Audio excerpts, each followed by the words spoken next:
Assalamualaikum dan salam sejahtera. Tumbuh cermai di hujung puri, datang umai perkenal diri.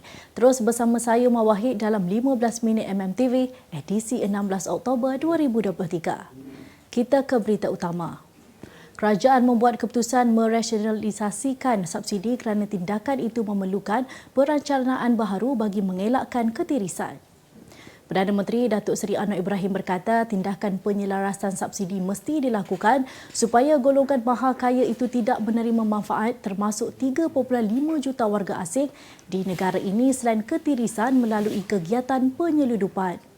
Beliau berucap pada perhimpunan bulanan bersama warga Jabatan Perdana Menteri hari ini. Anwar yang juga Menteri Kewangan berkata kerajaan juga mahu memperbaiki pendekatan pemberian subsidi minyak diesel apabila dikesan berlaku ketirisan ekoran kegiatan penyeludupan. Beliau juga sedar kritikan pelbagai pihak terutama melibatkan penyelarasan kadar tarif elektrik yang didakwa membebankan rakyat. Sedangkan katanya peningkatan tarif itu hanya melibatkan 10% kumpulan rakyat tertinggi T20 yang mampu memberikan penjimatan kepada wang kerajaan sehingga 4.6 bilion ringgit setahun. Beliau turut menarik perhatian mengenai penarikan subsidi tabung haji kepada golongan berada kerana selama ini menggunakan standard format subsidi kepada semua orang tanpa mengira mereka itu jutawan. Perdana Menteri Datuk Seri Anwar Ibrahim memberi jaminan Malaysia akan menyalurkan dana lebih 100 juta ringgit bagi membantu rakyat Palestin di Gaza. Anwar yang juga Menteri Kewangan berkata ia akan disalurkan ke tabung kemanusiaan selewat-lewatnya minggu ini. Sebelum ini beliau mengumumkan bantuan sebanyak 10 juta ringgit ke Arab Saudi dan akan menyalurkan 100 juta ringgit khusus ke Gaza bagi tabung kemanusiaan dan perubatan. Namun katanya Malaysia berdepan kekangan untuk menyalurkan bantuan tersebut dengan lancar ketika beliau mengadakan perbincangan dengan beberapa negara seperti Turki dan Mesir.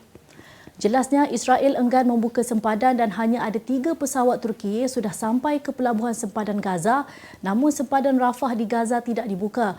Malah beberapa negara lain seperti Arab Saudi, Emirat Arab Bersatu UAE dan Qatar juga mengirim bantuan perubatan makanan tetapi terkandas kerana kerajaan pemerintah zalim Israel menghalang pembukaannya.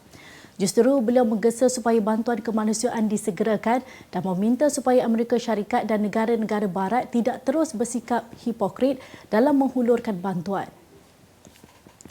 Ahli Parlimen tidak lagi dibenarkan untuk menggunakan sebarang peralatan elektronik peribadi bagi tujuan penstriman langsung live dalam sesi Dewan Rakyat. Yang di-Pertua Dewan Rakyat Tan Sri Abdul Johari Abdul ketika bersidang hari ini berkata, ketetapan tersebut dibuat mengikut Peraturan Mesyuarat 35/1 yang mana ahli-ahli parlimen yang berucap perlu mengarahkan sebarang ucapan kepada pengerusi. Jelas beliau berlaku peningkatan trend memasang peranti seperti telefon bimbit sejak kebelakangan ini dan tindakan ahli parlimen yang memandang peranti yang dipasang di meja jelas tidak mematuhi peraturan mesyuarat berkenaan. Bagaimanapun ketetapan yang dibuat oleh Johari dipersoalkan ahli Parlimen Beluran Datuk Seri Ronald Kiandi yang menyebut peraturan mesyuarat 35/1 sebagai tidak munasabah.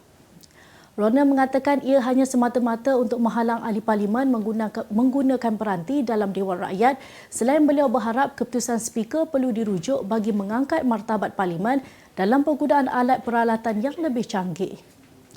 Johari kemudian menyarankan mana-mana ahli parlimen termasuk Ronald untuk mengemukakan kepada jawatan kuasa jika tidak berpuas hati bagi tujuan meminda peraturan mesyuarat.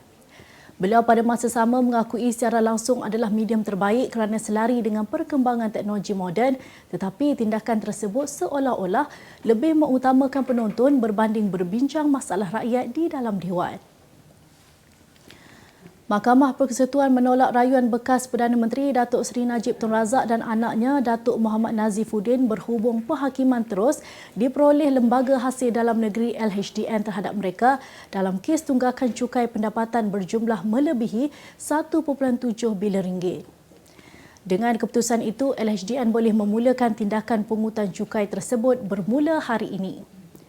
Penghakiman terus merupakan tuntutan saman yang diputuskan oleh mahkamah tanpa melalui perbicaraan. Pada Julai 2020, dua Mahkamah Tinggi Kuala Lumpur membenarkan permohonan LHDN untuk memasukkan penghakiman terus bagi mendapatkan semula tunggakan cukai sebanyak 1.69 bilion ringgit daripada Najib dan 37.6 juta ringgit daripada Nazifuddin bagi tempoh antara 2011 dan 2017. Najib dan Muhammad Nazifuddin kemudian merayu terhadap keputusan Mahkamah Tinggi Kuala Lumpur yang dikeluarkan pada 22 dan 6 Julai 2021 oleh Hakim Datuk Ahmad Bachir dan Hakim Datuk Ahmad Zaidi Ibrahim. Mereka bagaimanapun gagal untuk mengetepikan penghakiman terus itu. Putusan Malaysia dan Cosmo melancarkan satu lagi produk terbaru. Apa yang ada dalam Iklaneka? Ia adalah platform yang tepat dan efektif untuk mengiklan antaranya pelbagai jenis notis, cautan kosong, hartanah, tender, kenderaan, mencari wali atau waris dan pelbagai lagi. Apa yang anda cari? Semuanya ada di sini. 2 dalam 1. Layari iklaneka.utusan.com.my. Kita kembali lagi. Seramai 5,254,200 orang murid pada tahun hadapan bakal menerima bantuan awal persekolahan BAP mulai Januari depan yang akan disalurkan secara tunai atau kredit ke akaun masing-masing. Kementerian Pendidikan KPM dalam satu kenyataan berkata bayaran BAP sebanyak RM150 akan disalurkan kepada setiap murid secara one-off. Ujar kenyataan itu lagi, Kementerian percaya bantuan awal persekolahan dapat membantu meringankan beban perbelanjaan ibu bapa atau penjaga dalam menyediakan kelengkapan pelajar bagi menghadapi sesi persekolahan akan datang. Belanjawan 2024 memperuntukkan sejumlah RM788,130,000 khusus untuk tujuan bantuan awal sebagaimana tahun sebelum ini yang diberikan kepada semua murid tanpa mengambil kira had pendapatan ibu bapa pada Januari tahun ini. Penyanyi Nakyu memohon maaf secara terbuka selepas aksi mesra bersama rakan duet Misha Omar di pentas All Star Gegar Berganza ASGV malam tadi dikecam netizen. Kesal dengan apa yang berlaku, Nakyu atau nama sebenarnya Wan Nakyuddin Muhammad Najib, 37 tahun, bagaimanapun enggan menunding jari kepada sesiapa, sebaliknya meletakkan kesalahan itu di bahunya. Nakyu berkata kemesraan dipamerkan mereka terjadi secara spontan dan semuanya itu dilakukan bagi menterjemah emosi yang terkandung dalam lirik lagu berjudul Aku dan Dirimu, nyanyian asal Ari Lasso dan Bunga Citra Lestari. Itulah malam tadi di media sosial aksi mesra berpimpin tangan dan dilihat hampir bercium Nakyu dan Misha ketika menyampaikan lagu tersebut sehingga mengundang rasa kurang senang netizen berikutan status mereka yang sudah berkahwin. Berita dunia. Seorang wanita Yahudi di selatan Kibbutz Israel mendedahkan pengalamannya semasa dikunjungi pejuang Hamas di penempatan Kfar Aza baru-baru ini. Ibu kepada dua anak dikenali sebagai Rotem berkata dalam keadaan panik, dia memberitahu pejuang Hamas bahawa tiada orang lain di rumahnya kecuali dia dan dua anaknya. Tambahnya, selepas itu dia duduk di atas lantai bersama anak-anaknya di ruang tamu dan salah seorang pejuang Hamas membawa kerusi dari dapur untuk memberikan kepadanya supaya dia dapat duduk dengan selesa. Ujar Rotem lagi, pejuang Hamas tersebut berada di rumahnya selama 2 jam sebelum pergi dan menghilangkan diri. Kibbutz yang terletak kira-kira 3 km dari genting Gaza antara kawasan dikatakan terjejas teruk akibat serangan Hamas. Sebuah restoran di Vietnam dikecam netizen selepas menghalang seorang gadis daripada memenangi cabaran makan ayam dengan pantas kemari. Restoran itu mencabar mana-mana pelanggannya untuk menghabiskan 2 dulang ayam goreng dalam masa 90 minit dan menawarkan ganjaran RM966 kepada pemenang.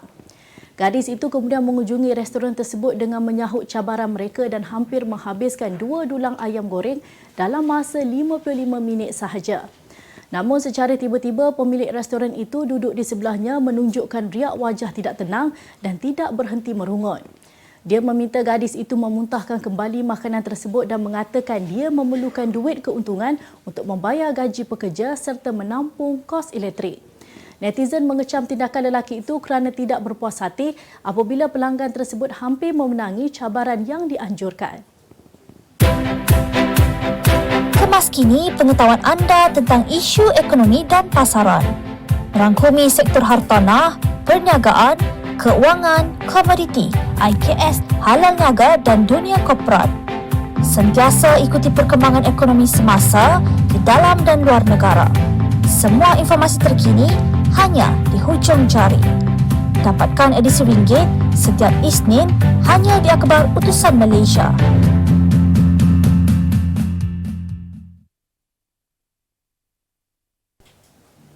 Berita ekonomi. Kadar pengangguran di Malaysia diunjur pada 3.5% tahun ini menurun berbanding 3.8% yang direkodkan tahun lalu. Kenanga research turut menjangkakan kadar pengangguran akan terus menurun kepada 3.3% pada 2024. Menurutnya, ia berdasarkan pasaran buruh yang kekal stabil pada Ogos menunjukkan daya tahan dalam menghadapi ekonomi global yang berterusan perlahan.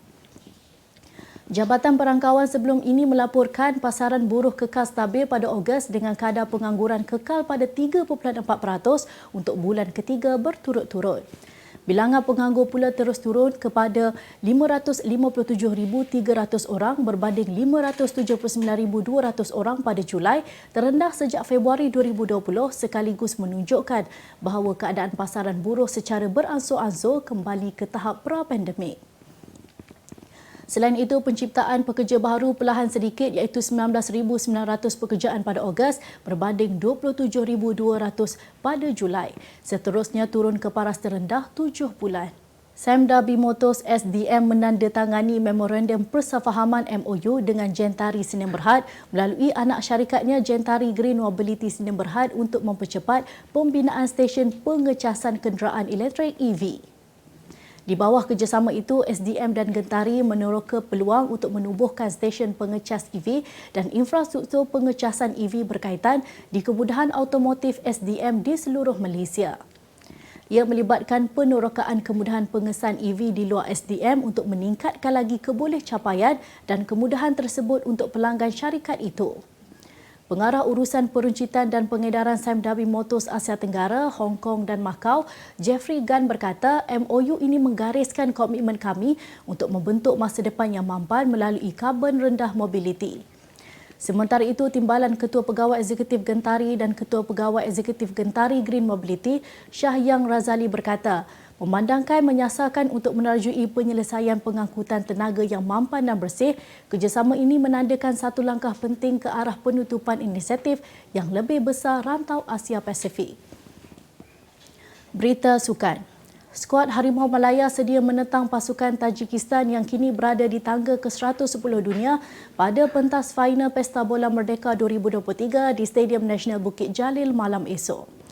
Kim Panggung selaku jurulatih berazam untuk menewaskan Tajikistan sekaligus menebus kekalahan 0-3 melalui sepakan penalti selepas seri tanpa jaringan pada final Piala Raja Thai di Chiang Mai, Thailand tahun lalu.